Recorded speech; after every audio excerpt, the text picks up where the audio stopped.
Hello বন্ধুরা, food আইটেমসের পক্ষ থেকে সবাইকে অনেক অনেক শুভেচ্ছা ও ভালোবাসা। তো বন্ধুরা, আজকে আমি একটা টমেটোর ভর্তার রেসিপি নিয়ে আসছি, যে ভর্তাটা অনেক সুস্বাদু আর অনেক হেলদি, আর অনেক ভাতটাও একটু বেশি করে খেতে পারবেন এই ভর্তাটা দিয়ে সকাল সকাল গরম ভাতের সাথে। তো আমি নিয়েছি লাল লাল দেখে টমেটো 4টা, ধনেপাতা, একটা আস্ত পেঁয়াজ, কাঁচা লঙ্কা, রসুন আর একটা বেগুন নিয়েছি। বেগুনটা আপনারা নিতেও পারেন, না নিলেও কোনো অসুবিধা নেই। তো আমি নিয়েছি, ভালো লাগে। তো আমি টমেটো আর বেগুনগুলোকে এখন গ্যাসের চুলাতে, লাকড়ির চুলা তো নেই বন্ধুরা এখন, তো আমি গ্যাসের চুলাতেই পুড়ে নেব দুপাশ ভালো করে, যাতে ভালো করে সেদ্ধ হয়।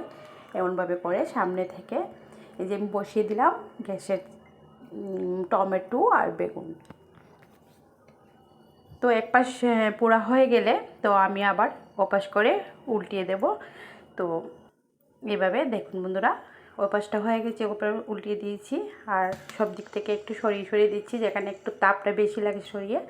তো তারপর আমি সেই কাঁচা লঙ্কা রসুনটাকেও একটু সেঁকে নিচ্ছি। সব হয়ে গেছে, এবার আমি জলের মধ্যে ঢেলে দিলাম সেই পোড়া ইয়েগুলো। খোসা ছাড়াবো সুন্দর করে, খোসা ছাড়িয়ে সেটাকে আমি পিস পিস করে কেটে নেব সবগুলোকে।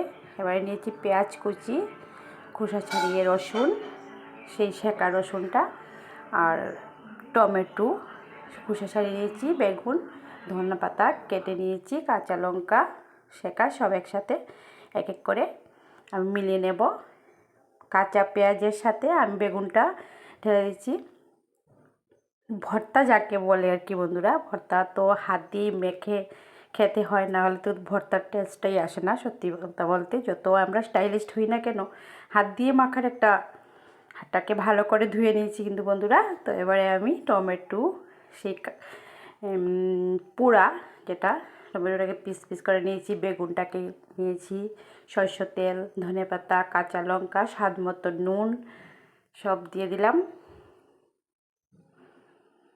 এবারে সেই সেঁকা যে রসুন আর কাঁচা লঙ্কাটা, সেটাকে একটু ফাটিয়ে দিচ্ছি।